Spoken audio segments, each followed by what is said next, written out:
I have a very complicated relationship with the art institutions here, specifically SF MoMA.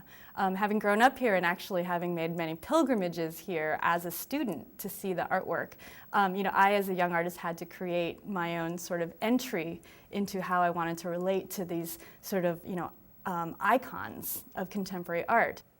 People are like, the fact that you're doing this in the museum is highly problematic. It's just like, this is really messed up. You know what I mean? And I agree, because it is. It's a highly problematic thing. But that's what makes it so interesting, because I don't think I'm setting out to change a system. So it's a kind of like, whether you want to call it a parasitic or symbiotic relationship, those are both maybe closer to what I'm going for. The museum isn't going to go away. We rely on the museum for many things.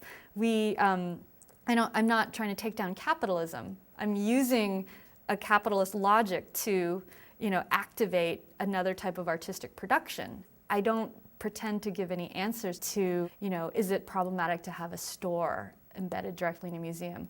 Well, if you look at an art fair, which is essentially a giant store for art, and a museum, which is not a store for art, but it's a purchased and collected space for art, it's just highlighting an existing kind of predicament, which is that art and art objects are tied into an economy, and we can choose to separate ourselves from it, but that doesn't do anything either.